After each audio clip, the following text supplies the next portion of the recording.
Hello everyone, स्वागत है आपका स्पार्क इंस्टीट्यूट के ऑफिशियल यूट्यूब चैनल पे। तो आज जैसे कि हमने प्रॉमिस किया था, हम अपना फर्स्ट लेक्चर ट्रिग्नोमेट्री का लेके आ गए हैं आपके सामने। इसमें हम माइन्यूट डिटेल समझेंगे कि ट्रिग्नोमेट्री क्या होती है, ट्रिग्नोमेट्री से क्वेश्चन किस टाइप का आ सकता है। ठीक है, तो लेट्स बिगिन अवर लेक्चर। तो देखो, ट्रिग्नोमेट्री का कोई भी क्वेश्चन करने से पहले आपको ये पता होना चाहिए कि ट्रिग्नोमेट्री एक्चुअली है क्या। तो हमें इतना तो पता है ट्रिग्नोमेट्री क्या है। ट्रिग्नोमेट्री एक्चुअली एक ब्रांच है, और ब्रांच किसकी है? It is a branch of mathematics. It deals with a triangle and none other than right angle triangle. ये किसके साथ डील करती है? राइट एंगल ट्राइंगल के साथ। तो थोड़ा बेसिक पहले समझ लो, क्योंकि कुछ बच्चे होंगे जिनका आर्ट्स बैकग्राउंड होगा, शायद उनको ये बेसिक चीजें ना पता हो। तो देखो, ट्राइंगल के बारे में कुछ चीजें समझ लेते हैं। ट्राइंगल होता क्या है? Triangle is a 3 sided polygon या 3 साइडेड फिगर। ठीक है, 3 साइड्स होती हैं ट्राइंगल की, 1, 2 एंड 3, 3 साइड्स होती हैं। नाम देते हैं इस ट्राइंगल को ABC। तो इसकी 3 साइड्स हैं, कौन कौन सी? एक साइड आ गई आपकी AB, दूसरी साइड आ गई आपकी BC, और तीसरी साइड आ गई आपकी AC। तो ट्राइंगल एक्चुअली क्या होता है? It is A 3 sided figure. इसके 3 एंगल्स होते हैं। कौन कौन से एंगल है इसमें? Angle A, angle B and angle C। तो angle A, angle B and angle C। तो 3 एंगल्स, 3 साइड्स। ठीक है, तो अब देखो, अब मैंने क्या बोला? Triangle is a 3 sided figure जिसके 3 साइड्स होती हैं, 3 एंगल्स होते हैं। अब हमने ट्रिग्नोमेट्री में डील करना है विद ए स्पेशल ट्राइंगल जिसको बोलते हैं हम राइट एंगल ट्राइंगल। ठीक है, राइट एंगल ट्राइंगल इस तरह से दिखेगा आपको। ठीक है, ध्यान रखना, राइट एंगल ट्राइंगल आपको इस तरह से दिखेगा। अब राइट एंगल ट्राइंगल में क्या होता, क्या खासियत क्या होती है इसकी, कि इसका एक एंगल 90 डिग्री होता है। ये वाला एंगल इसका होता है 90 डिग्री। ठीक है, तो हम इसमें कोई भी, इसको नाम दे देते हैं ट्राइंगल ABC। ठीक है, with angle B is equal to 90 degree. तो इसमें एक एंगल आपका 90 डिग्री होता है। तो ऐसा कोई भी ट्राइंगल जिसका एक एंगल 90 डिग्री होगा उसको क्या बोलेंगे? It is A right angle triangle. ठीक है, याद रखना, बहुत इंपॉर्टेंट पॉइंट है। अच्छा, उसके बाद देखो, अब एक ट्राइंगल, कोई भी ट्राइंगल ले लो, ये ट्राइंगल ले लो, ये ट्राइंगल ले लो, कोई भी ट्राइंगल लोगे, ट्राइंगल में जो 3 एंगल्स होते हैं, उन तीनों एंगल्स का जो सम होता है वो हमेशा 180 डिग्री होता है। तो हम इस ट्राइंगल की बात कर लें तो angle A plus angle B plus angle C की वैल्यू कितनी है? 180 डिग्रीज। वैसे ही इस ट्राइंगल में भी angle A plus angle B plus angle C की वैल्यू कितनी हो जाएगी? 180 डिग्री। तो देखो, angle A plus angle B plus angle C की वैल्यू कितनी है? 180 डिग्रीज। ठीक है, अब इसमें एंगल B हमें पता है ये ऑलरेडी 90 डिग्रीज है। एंगल B क्योंकि ऑलरेडी 90 डिग्रीज है, हम इसकी वैल्यू यहाँ डाल सकते हैं, तो डाल लो। तो angle A plus 90 degree plus angle C की वैल्यू कितनी आ गई? 180 डिग्री। तो angle A plus angle C की वैल्यू कितनी आ गई आपकी? 180 minus 90, that is angle A plus angle C कितना आ गया? ये आपका 90 डिग्रीज। ठीक है, तो हम ये भी बोल सकते हैं कि राइट एंगल ट्राइंगल में एक एंगल 90 होता है, या फिर राइट एंगल ट्राइंगल में उस 90 वाले एंगल को छोड़ के बाकी जो 2 एंगल्स बचे उनका सम भी कितना होता है? 90 होता है।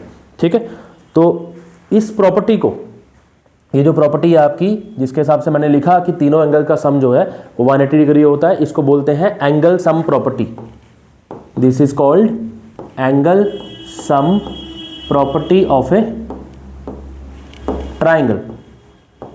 ठीक है, तो एंगल सम प्रॉपर्टी क्या बोलती है? That sum of angles of a triangle is always equals to 180 degrees. ठीक है, ये बेसिक कंसेप्ट समझ आ गया आपको। तो हमने ट्रिग्नोमेट्री में डील किससे करना है? हमने ट्रिग्नोमेट्री में डील करना है एक राइट एंगल ट्राइंगल से, और उस राइट एंगल ट्राइंगल की साइड्स और एंगल्स के साथ हम डील करेंगे। ठीक है, तो ऐसी ब्रांच, मैथमेटिक्स की ऐसी ब्रांच जो राइट एंगल ट्राइंगल की 3 साइड्स और 3 एंगल से डील करे, उसको हम बोलते हैं वो ट्रिग्नोमेट्री है।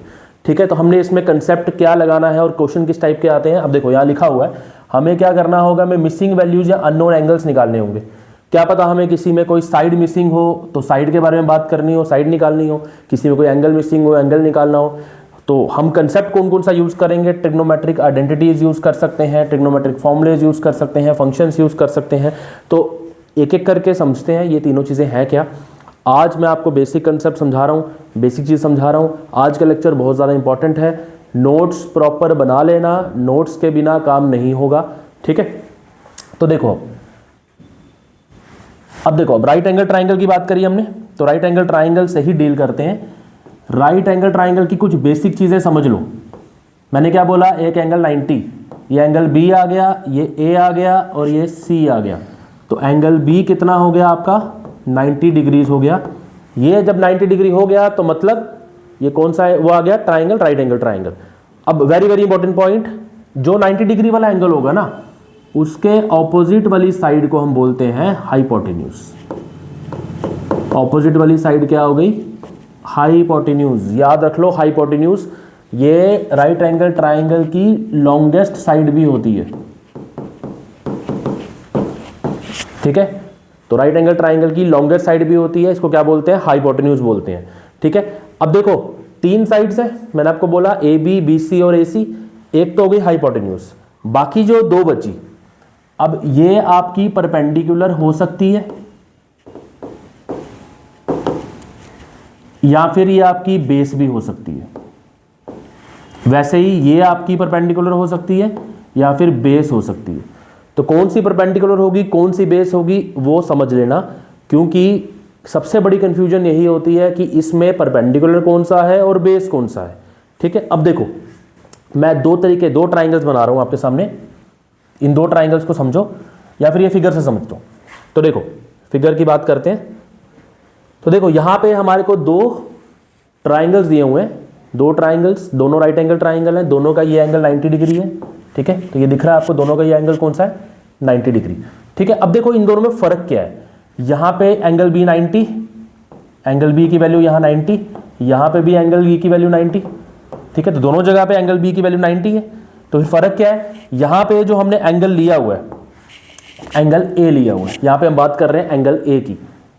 अब भाई एंगल ए क्या है, एंगल सी क्या है, बहुत कंफ्यूजन हो रही होगी। तो देखो यहाँ पे हमने एंगल ए की बात कर रहे हैं, यहाँ पे हम एंगल सी की बात कर रहे हैं। अब इसका मतलब क्या है कि 90 डिग्री वाला एंगल छोड़ दो, उसको छोड़ के जो 2 एंगल्स बचे, उन दोनों में से किसी एक एंगल को यूज करके हमने कैलकुलेशंस करनी है। समझ रहे हो बात, दोबारा समझो। 90 डिग्री वाला एंगल को छोड़ दो, वो तो हमें ये बता रहा है कि राइट एंगल ट्राइंगल है। उसको छोड़ के जो बाकी 2 एंगल्स बचे, उन दोनों में से एक एंगल को यूज करके हमने सारी की सारी कैलकुलेशंस करनी है। अब अगर हम एंगल ए ले लेते हैं, मतलब मेरा कहने का ये है कि अगर हम ऊपर वाले एंगल की बात करते हैं, दैट इज एंगल ए, तो जो अगर आप एंगल ए ले रहे हो तो एंगल ए के सामने वाली साइड जो है वो परपेंडिकुलर हो जाएगी। मतलब जो भी एंगल आप ले रहे हो उसके ऑपोजिट वाली साइड क्या हो जाएगी, परपेंडिकुलर हो जाएगी। उस परपेंडिकुलर को आप ऑपोजिट साइड भी बोल सकते हो, जैसे लिखा हुआ है यहाँ पे, ठीक है, क्लियर दिख रहा होगा आपको। तो मैंने क्या बोला, मैंने कहा आप कोई भी एंगल ले लो, अगर आप ये राइट एंगल ट्राइंगल ड्रॉ कर रहे हो और आपने ये एंगल ले लिया, ठीक है, तो इसके सामने वाली साइड आपकी हो जाएगी परपेंडिकुलर, या फिर हम इसको बोल सकते हैं ऑपोजिट साइड, ठीक है। और अगर आप एक राइट एंगल ट्राइंगल ड्रॉ कर रहे हो और आप एंगल ये वाला ले रहे हो, तो ये इसके ऑपोजिट वाली साइड हो जाएगी आपकी परपेंडिकुलर या फिर अपोजिट साइड। तो समझ आया क्या बोल रहा हूं मैं? मैंने कहा जो एंगल लोगे उस एंगल के ऑपोजिट वाली साइड आपकी हो जाएगी परपेंडिकुलर, और उस एंगल के ऑपोजिट वाली साइड को हम परपेंडिकुलर भी बोल सकते हैं, ऑपोजिट साइड भी बोल सकते हैं। तो जो बची साइड, जो एक साइड बच गई, वो आपकी आ गई बेस, ठीक है। बेस को हम एडजेसेंट साइड भी बोल सकते हैं, also known as adjacent side, ठीक है। तो अब यहां पे बेस कौन सा बचा, ये वाला बचा, इसको हम बेस बोल सकते हैं या फिर एडजेसेंट साइड बोल सकते हैं। और जो सबसे लंबी साइड है उसको क्या बोलेंगे, हाइपोटेन्यूज, हाइपोटेन्यूज, ठीक है। तो ये बेसिक चीज समझ आई, परपेंडिकुलर क्या है, बेस क्या है, ऑपोजिट साइड क्या है, एडजेसेंट साइड क्या है, हाइपोटेन्यूज क्या है, ठीक है। तो देखो ये चीजें दिमाग में रखनी है आपने, ये चीजें भूलनी नहीं चाहिए। तो देखो मैंने क्या बोला आपको, अब ये ट्राइंगल था हमारा, ठीक है। इस ट्राइंगल में हम एक काम करते हैं, मैं 2 ट्राइंगल्स यहां ड्रॉ करता हूं, आपको फिर से थोड़ा बेटर एक्सप्लेनेशन मिल जाएगा। तो देखो इस ट्राइंगल में मैं ये परपेंडिकुलर और बेस मिटा रहा हूं। इस ट्राइंगल में हम क्या कर रहे हैं, इस ट्राइंगल में हम ले लेते हैं ये वाला एंगल, ठीक है। इस एंगल को मैंने नाम दे दिया थीटा, ठीक है।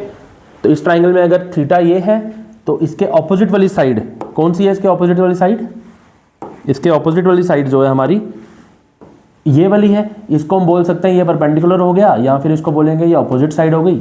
नीचे वाला क्या हो गया, बेस हो गया, या फिर ये कौन सा हो गया, एडजेसेंट साइड होगी। ठीक है, वैसे मैं एक और ट्राइंगल ड्रॉ कर देता हूं आपके लिए, तो देखो ध्यान से, ये ट्राइंगल एक और है। अब आपको पता है ये एंगल 90 डिग्री है, तो ये क्या हो जाएगा, ये हाइपोटेन्यूज हो जाएगा। ये हाइपोटेन्यूज है। अब इसमें हम ऊपर वाला एंगल लेते हैं, ये वाला, इसको मैं नाम दे रहा हूं थीटा।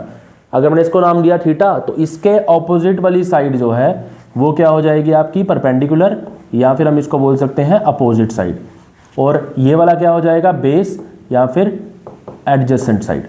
ठीक है, तो adjacent side, opposite side, perpendicular side, इन सब का कंसेप्ट आपको क्लियर हो जाना चाहिए, बेस क्या होता है। ठीक है, अब देखो, अब वेरी वेरी इंपॉर्टेंट पॉइंट एक और, राइट एंगल ट्राइंगल की एक और खासियत है, इसके ऊपर एक थ्योरम भी लगती है जिसको बोलते हैं पाइथागोरस थ्योरम। ठीक है, तो देखो समझो, पाइथागोरस थ्योरम सब कुछ पढ़ा हुआ है आपने, ये सब कुछ आपने पढ़ा हुआ है, बस आपको इसको रिकॉल करने की ज़रूरत है। पाइथागोरस थ्योरम बोलो या फिर पीजीटी बोल लो, नाम एक ही है। पाइथागोरस थ्योरम बोलती क्या है, ये कहती है कि एक ट्राइंगल राइट एंगल ट्राइंगल कब हो सकता है, अगर वो ये थ्योरम फॉलो करे।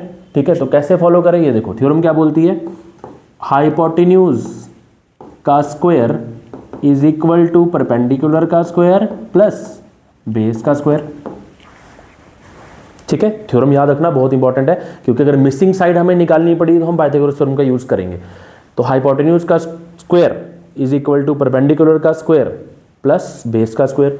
तो अब यहाँ पे ये देखो, ये ट्राइंगल था ना, मैं इस ट्राइंगल के लिए, तो ये वाला ट्राइंगल है हमारा, मैं इस ट्राइंगल के लिए ये पाइथागोरस थ्योरम अप्लाई करता हूँ। तो देखो हाइपोटेन्यूज क्या है यहाँ पे, AC, तो यहाँ लिख सकते हैं हम AC का square is equal to, perpendicular क्या है यहाँ पे, मैंने बोला ये एंगल लिया था हमने, तो परपेंडिकुलर कौन सा हो गया, BC, तो AC square equal to BC का स्क्वायर प्लस AB का स्क्वायर।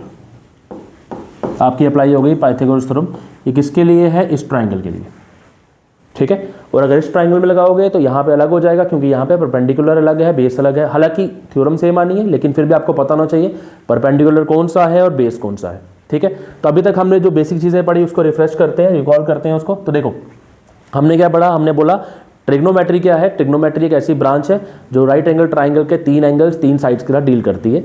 हमें 3 एंगल्स या 3 साइड्स में से कुछ भी निकालने को दिया जा सकता है, और उसको हम निकालेंगे with the help of trigonometry. ठीक है, तो ट्रिग्नोमेट्री, अभी तक हमने ट्रिग्नोमेट्री का कुछ नहीं पढ़ा, अभी तक हमने सिर्फ राइट एंगल ट्राइंगल के बारे में ही पढ़ा है कि राइट एंगल ट्राइंगल क्या होता है, जिसमें एक एंगल 90 डिग्री होता है और उस एंगल के ऑपोजिट वाली साइड जो है वो हाइपोटेन्यूज होती है। उसको छोड़ के 2 एंगल्स और होते हैं। ठीक है, अब जो एंगल आप कंसिडर करोगे, जो भी एंगल आप कंसिडर करोगे कैलकुलेशन के लिए, उसके सामने वाली साइड आपकी हो जाएगी परपेंडिकुलर, और जो बची साइड हो गई वो होगी बेस। ठीक है, परपेंडिकुलर को हम अपोजिट साइड भी बोलते हैं, बेस को हम एडजेसेंट साइड भी बोलते हैं। ठीक है, आई होप ये बेसिक चीज़ें आपको समझ आ गई होंगी। अगर बेसिक चीज़ें समझ आ गई हैं आपको, तो अब आगे चलते हैं। अब देखते हैं ट्रिग्नोमेट्री का एक्चुअल यूज क्या है। तो देखो मैं एक ट्राइंगल ड्रॉ कर देता हूं, राइट एंगल ट्राइंगल। ठीक है, इसमें हम, ये आ गया A, ये आ गया B और ये आ गया C। ये एंगल 90 डिग्री है, तो ऑब्वियस सी बात ये हाइपोटेन्यूज हो जाएगा हमारा। ठीक है, अब मैं ये वाला एंगल ले रहा हूं थीटा, ये वाला एंगल ले रहा हूं मैं, जिसको बोलते हैं थीटा। ठीक है, इसके सामने वाली साइड क्या हो जाएगी, परपेंडिकुलर, और इसके नीचे वाली साइड क्या हो जाएगी, बेस। ठीक है, बस इतना सा कंसेप्ट है। तो अब देखो ट्रिग्नोमेट्री जो है, हम पहले बात करेंगे ट्रिग्नोमेट्री रेशोज की। ठीक है, तो ट्रिग्नोमेट्रिक रेशोज की बात करते हैं अब हम पहले। ट्रिग्नोमेट्रिक रेशोज, इसको आप ट्रिग्नोमेट्रिक फंक्शंस भी बोल सकते हो। तो ट्रिग्नोमेट्रिक रेशोज हमारे पास 6 होती हैं। पहली साइन, दूसरी कॉस, तीसरी टेंजेंट। ठीक है, उसके बाद कोसिकेंट। ठीक है, सीकेंट। ठीक है, तो मैं इनके ऑपोजिट क्यों लिख रहा हूं, उसका भी एक कारण है कि साइन के ऑपोजिट मैंने कोसिकेंट क्यों लिखा, कॉस के ऑपोजिट मैंने सीकेंट क्यों लिखा, और टेंजेंट के ऑपोजिट मैं क्यों लिखूंगा, कॉट। ठीक है, अब देखो ये मैं कुछ शॉर्ट फॉर्म लिख देता हूं आपको, इतने बड़े बड़े नाम आपको याद करने की जरूरत नहीं है। तो देखो मैं आपको सिंपल शॉर्ट में ही बताता हूं, जरूरत नहीं है इतने बड़े बड़े नाम याद करने की आपको। तो देखो इसको शॉर्ट में ही याद रखो। ट्रिग्नोमेट्रिक रेशो जो है, एक हो गई आपकी साइन, एक हो गई आपकी कॉस, एक हो गई आपकी टैन। ठीक है, टेंजेंट को हमने टैन कर दिया, साइन ई था उसको हटा दिया, छोटे में लिख दिया। इसके अलावा कोसेक, इसके अलावा सेक और इसके अलावा कॉट। ठीक है, तो देखो ये आ गई आपकी ट्रिग्नोमेट्रिक रेशोज, कितनी है, 6 है टोटल ट्रिग्नोमेट्रिक रेशोज। तो देखो ध्यान दो, अब साइन का, अब हमने कौन सा एंगल लिया, ये वाला थीटा। थीटा भी ले सकते हो, एंगल ए भी ले सकते हो, कुछ भी लिख सकते हो इसको। हमने कौन सा एंगल लिया, थीटा लिया है, तो यहाँ लिखेंगे sine theta, cos theta, tan theta, cot theta, sec theta, cosec theta. ठीक है, तो साइन थीटा क्या होता है, देखो साइन थीटा का फॉर्मूला होता है आपका परपेंडिकुलर अपॉन हाइपोटेन्यूज। ठीक है, थोड़ा छोटा करके लिख लेता हूं, परपेंडिकुलर के लिए लेता हूं P, हाइपोटेन्यूज के लिए H, बेस के लिए B। देखो ये होता है परपेंडिकुलर अपॉन हाइपोटेन्यूज। ठीक है, कॉस होता है आपका बेस अपॉन हाइपोटेन्यूज और टैन होता है आपका परपेंडिकुलर अपॉन बेस। ठीक है, अब यहां से वैल्यूज निकालते हैं। परपेंडिकुलर क्या है, परपेंडिकुलर की वैल्यू क्या है, परपेंडिकुलर है हमारा BC। ठीक है, बेस क्या है हमारा AB और हाइपोटेन्यूज क्या है हमारा AC। तो बस ये वैल्यूज डाल लो। तो परपेंडिकुलर क्या है हमारा BC, हाइपोटेन्यूज क्या है हमारा AC।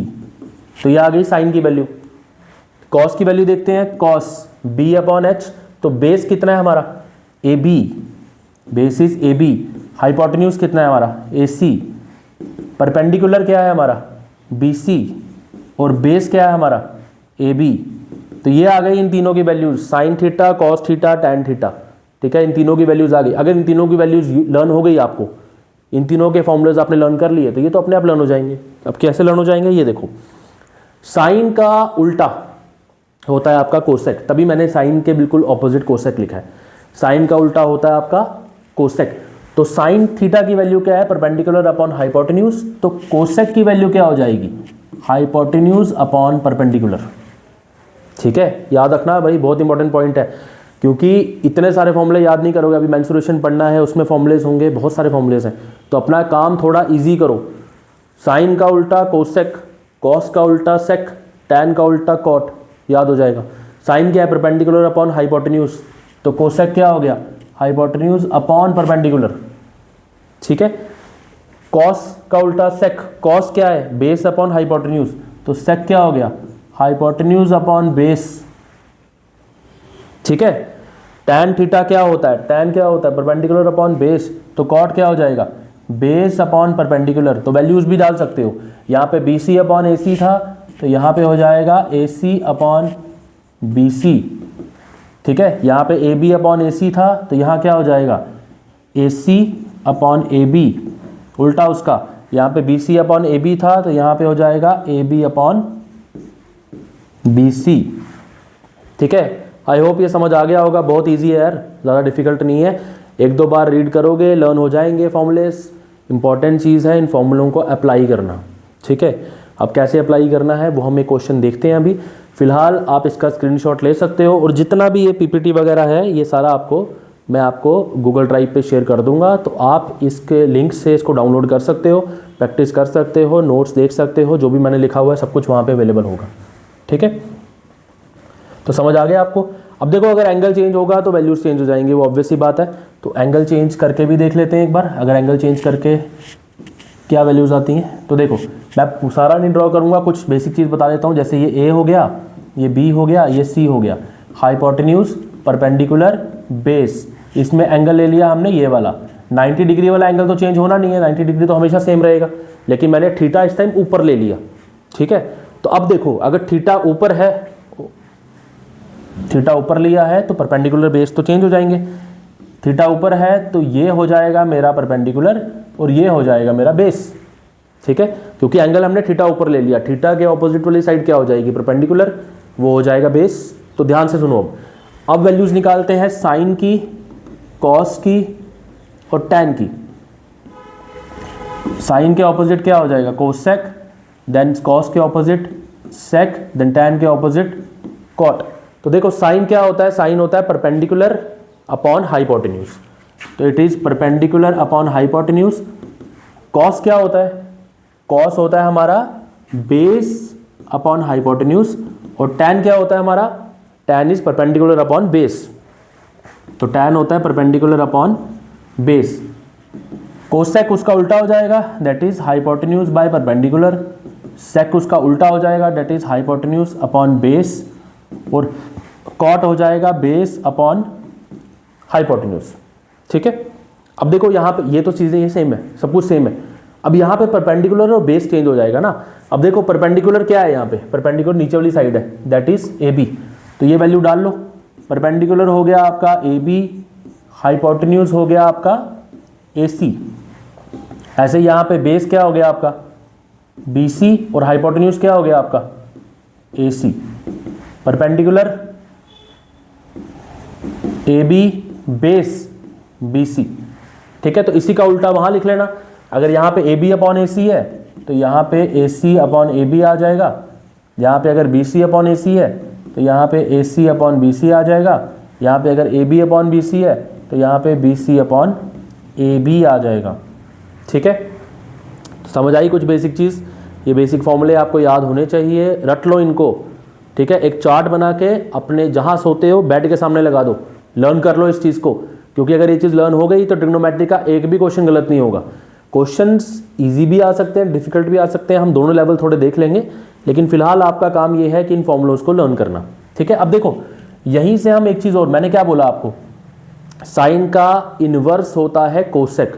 तो मैं यहाँ से एक बेसिक चीज़ लिख देता हूँ, साइन थीटा किसका इनवर्स होता है, कोसेक का। टैन थीटा किसका इनवर्स होता है, कॉट का। और कॉस थीटा किसका इनवर्स होता है, सेक का। तो भाई ये तीन फॉर्मूलेज लर्न कर लेना, वेरी वेरी इंपॉर्टेंट फॉर्मूलेज। ठीक है, मैं इनको हाईलाइट भी कर रहा हूँ, ये तीन फॉर्मूलेज लर्न कर लेना। साइन का इनवर्स कोसेक, टैन का इनवर्स कॉट, कॉस का इनवर्स सेक। ठीक है, तो अगर आपको ये बेसिक चीज़ें समझ आ गई तो हम एक क्वेश्चन ट्राई करते हैं अभी, और एक क्वेश्चन देखते हैं कि ये क्वेश्चन में हम इन फॉर्मूलेज को कैसे यूज़ करेंगे। ठीक है, ये टेबल है भैया आपका, जो पूरा टेबल मैंने बनाया हुआ है ये आपका इस फिगर के ऊपर है। ठीक है, इन फिगर्स के ऊपर है ये टेबल, आप देख सकते हो। कोई डाउट होगा तो आप कमेंट सेक्शन में लिख देना। ठीक है, अब ये देखो, तो थोड़ा इजी क्वेश्चन करते हैं पहले। ये वाला देखो, ये बहुत इजी क्वेश्चन है। ठीक है, तो स्टार्ट करते हैं बिल्कुल बेसिक से। अब देखो क्या दिया हुआ आपको क्वेश्चन में, साइन ए की वैल्यू दी हुई है 1/2। अच्छा देखो आपको क्या दिया है भाई, इंपॉर्टेंट है, समझ लेना ध्यान से। आपको बोला है साइन ए की वैल्यू 1/2 है। ठीक है, अब याद करो साइन ए क्या होता है, साइन ए होता है परपेंडिकुलर अपॉन हाइपोटेन्यूज। ठीक है, तो मतलब परपेंडिकुलर की वैल्यू क्या आ गई आपकी 1, और हाइपोटेन्यूज की वैल्यू क्या आ गई आपकी 2। ठीक है, समझ आ गई भाई। रेशो, हम ऐसे रेशो को नहीं तोड़ सकते मुझे पता है, लेकिन आप फिलहाल के लिए ऐसे याद रखो ना, आपने कौन सा वहाँ पे सब्जेक्टिव करना है, आप ऐसे याद रखो। आपको शॉर्ट में करना है तो आप ऐसे याद रख लो कि परपेंडिकुलर की वैल्यू 1 होगी, हाइपोटेन्यूज की वैल्यू 2 होगी। ठीक है, तो देखो ट्राइंगल बना लो। ठीक है, ए है ना, तो मैं एंगल ए ये ले लेता हूँ, ए बी और सी, ये एंगल हो गया आपका 90 डिग्री। ठीक है, अब हम एंगल ए ले रहे हैं तो ऑब्वियसली बात ये वाला परपेंडिकुलर हो जाएगा और ये वाला बेस हो जाएगा, ये तो हाइपोटेन्यूज ही रहना है। अब क्या बोला है उसने आपको, परपेंडिकुलर की वैल्यू क्या आएगी आपकी 1 आ गई, तो लिख दो परपेंडिकुलर की वैल्यू 1 आ गई, और हाइपोटेन्यूज की वैल्यू कितनी दी हुई है 2 दी हुई है। ठीक है, परपेंडिकुलर की वैल्यू 1, हाइपोटेन्यूज की वैल्यू 2। अब देखो, अब यहाँ पे third side that is base आपको नहीं दिया हुआ। अगर बेस नहीं दिया हुआ तो क्या लगाएंगे, पाइथागोरस थ्योरम। मैंने आपको बताया था पाइथागोरस थ्योरम को यूज करके आपको पहले मिसिंग साइड निकालनी है। तो क्या थी पाइथागोरस थ्योरम, वो बोलती थी हाइपोटेन्यूज का स्क्वायर इक्वल टू परपेंडिकुलर का स्क्वायर प्लस बेस का स्क्वायर। ठीक है, तो हाइपोटेन्यूज का स्क्वायर मतलब 2 का स्क्वायर। ठीक है, परपेंडिकुलर दिया हुआ है दैट इज 1 का स्क्वायर, और बेस का स्क्वायर आपको निकालना है। देखो बेसिक कैलकुलेशन जो है ना उस पर वर्कआउट कर लेना। ठीक है, मैंने पहले भी बोला था कि स्टूडेंट जो है वो अगर इजी चीज़ें गलत करेंगे तो भाई एग्ज़ाम नहीं निकलेगा। मुश्किल चीज़ें तो बहुत लोग गलत करेंगे, इजी चीज़ गलत नहीं करना। ये कैलकुलेशन पे ध्यान देना। अब देखो 2 का स्क्वायर क्या होता है 4, 1 का स्क्वायर क्या होता है 1 ही होता है, प्लस बेस का स्क्वायर। ठीक है, 1 को उस साइड ले जाओ तो 4 माइनस 1 कितना आ गया 3 आ गया। 3 इज इक्वल टू बेस का स्क्वायर। अब देखो जब स्क्वायर हटता है, स्क्वायर दूसरी साइड जाता है इक्वल टू के, तो वो रूट में कन्वर्ट हो जाता है।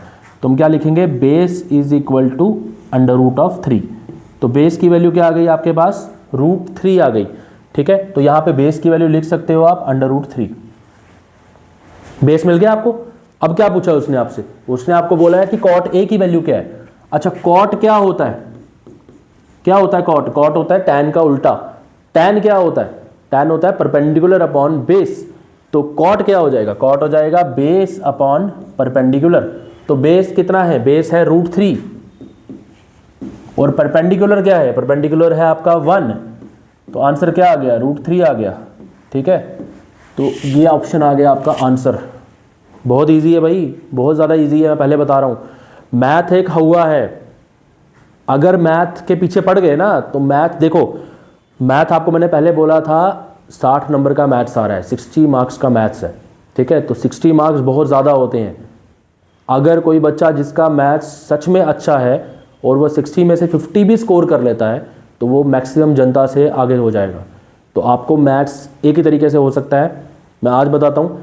बेसिक चीज़ ये देख ली, ये देखने के बाद जो क्वेश्चंस मैं कराऊंगा उसकी वीडियोस देख लेना। वो देखने के बाद एनसीईआरटी ओपन करो 10th की, नहीं एनसीईआरटी है पीडीएफ डाउनलोड कर लो, 10th की एनसीईआरटी ओपन करो, क्वेश्चंस करो वहाँ से सॉल्व। एनसीईआरटी जो है वो आपको हर चीज़ सिखाती है। अगर हम बड़े बड़े एग्जाम्स के लिए एनसीईआरटी का यूज़ करते हैं तो छोटे एग्जाम्स के लिए भी हमें एनसीईआरटी का यूज़ करना चाहिए। ठीक है, मेरी बात जो मानेगा वो आगे इफेक्ट देख लेगा। ठीक है, तो एक क्वेश्चन और ट्राई करते हैं, देखते हैं कोई ऐसा ही क्वेश्चन। तो देखो सेम ऐसा ही क्वेश्चन दिया हुआ है, एक थोड़ा इजी क्वेश्चन ये भी है, तो डिफिकल्ट क्वेश्चन पे हम बाद में चलेंगे। तो देखो क्या बोला है इसने आपको, यहाँ पे इसने आपको दिया हुआ है cos A की वैल्यू, आपको बोला है इसने cos A की वैल्यू कितनी है 4/5। अच्छा, cos क्या होता है, याद करो याद करो, cos क्या होता है, cos होता है बेस अपॉन हाइपोटेन्यूज। तो मतलब ये आ गया आपका बेस और ये आ गया आपका हाइपोटेन्यूज। ठीक है, तो cos की वैल्यू क्या है, बेस अपॉन हाइपोटेन्यूज। मतलब बेस दिया हुआ है आपको 4 और हाइपोटेन्यूज की वैल्यू क्या दी हुई है 5। तो बेस 4 है, हाइपोटेन्यूज 5 है। अगर बेस 4 है, हाइपोटेन्यूज 5 है, तो ट्राइंगल ड्रॉ कर लो। ठीक है, तो ट्राइंगल ड्रॉ करेंगे तो ये आ गया हमारा ट्राइंगल। ठीक है, ट्राइंगल में एंगल ए, अब एंगल ए है ना, कोशिश ये करा करो जो एंगल दिया वो नीचे लिख लो। ठीक है, अपने आप को ईजी कर लो थोड़ा सा। Angle A, angle B, angle C. Angle B हमें पता है 90 डिग्री होने वाला है, तो ऑब्वियस ही बात ये हाइपोटेन्यूज हो जाएगी। एंगल ए जो है, क्योंकि हम एंगल ए कंसिडर कर रहे हैं, तो एंगल ए के सामने वाली साइड क्या हो जाएगी, परपेंडिकुलर। तो एंगल ए के सामने वाली साइड हो गई आपकी परपेंडिकुलर और नीचे वाली साइड क्या हो गई आपकी बेस। अगर एंगल ए के सामने वाली साइड परपेंडिकुलर हो गई तो परपेंडिकुलर की वैल्यू नहीं दी हुई आपको, आपको किसकी दी है, बेस की दी है। तो बेस कितना है 4, हाइपोटेन्यूज कितना है 5। तो यहाँ भी क्या लगेगी हमारी पाइथागोरस थ्योरम। तो पाइथागोरस थ्योरम क्या बोलती है, हाइपोटेन्यूज का स्क्वायर इक्वल टू परपेंडिकुलर का स्क्वायर प्लस बेस का स्क्वायर। तो हाइपोटेन्यूज का स्क्वायर मतलब 5 स्क्वायर, परपेंडिकुलर का स्क्वायर निकालना है हमने, बेस का स्क्वायर कितना हो गया 4 का स्क्वायर। ठीक है, तो लिखो हाइपोटेन्यूज का स्क्वायर 5 का स्क्वायर मतलब 25, परपेंडिकुलर स्क्वायर प्लस 16। ठीक है, तो परपेंडिकुलर का स्क्वायर हो गया हमारा 25 माइनस 16। ठीक है, तो परपेंडिकुलर का स्क्वायर हो गया 9, परपेंडिकुलर हो गया हमारा √9। अच्छा, √9। ठीक है, तो √9 को सॉल्व कैसे करेंगे। अब देखो 9 को हम लिख सकते हैं ना, 9 को हम लिख सकते हैं 3 × 3। ठीक है, तो इसको ऐसे भी तो लिख सकते हैं 3 का स्क्वायर। अब याद रखना स्क्वायर और रूट ये दोनों आपस में दुश्मन है। ठीक है, स्क्वायर और रूट कट जाएंगे। ठीक है, जहां स्क्वायर को रूट दिखा वो काट देगा, बट एक साथ होने चाहिए। ठीक है, तो स्क्वायर और रूट कट जाएंगे, आंसर कितना आ गया 3। तो मतलब परपेंडिकुलर की वैल्यू क्या आ गई हमारी 3 आ गई। तो परपेंडिकुलर 3 मिल गया। अब क्या बोला है इसने, tan a निकालना है। तो tan a का फॉर्मूला पता है आपको, क्या होता है tan a, tan a होता है हमारा परपेंडिकुलर अपॉन बेस। तो परपेंडिकुलर क्या है भाई, परपेंडिकुलर वो दी है वैल्यू हमने अभी निकाली, परपेंडिकुलर 3 है, बेस 4 है, तो 3/4 आपका आंसर हो गया। ठीक है, तो ये था आपका आज का लेक्चर। भाई आई होप मैंने तो अपनी तरफ से पूरी कोशिश की है कि आपको ये समझ आए। तो नेक्स्ट क्लास जो होगी उसमें हम सिर्फ इसके क्वेश्चंस करेंगे, सिर्फ और सिर्फ इसके क्वेश्चंस करेंगे, ठीक है। थोड़ा आहिस्ता चलते हैं, स्टार्टिंग में टाइम है अभी हमारे पास। मैथ्स, अगर मैंने कहा ना, मैथ्स को जितना टाइम दे सकते हो उतना टाइम दो। दिन में मैथ्स के 5-10 क्वेश्चन करने ही करने हैं। अगर 5-10 क्वेश्चन कर लिए मैथ्स के, अभी तो फिलहाल ट्रिग्नोमेट्री हम कर रहे हैं, तो लेक्चर देख के कुछ क्वेश्चंस अगर अपने से सॉल्व करने तो कर लेना। बाकी मैं कुछ क्वेश्चंस अभी थोड़े टफ लेवल के क्वेश्चंस भी लेके आऊँगा, ठीक है। तो आज के लिए बस इतना ही, थैंक यू।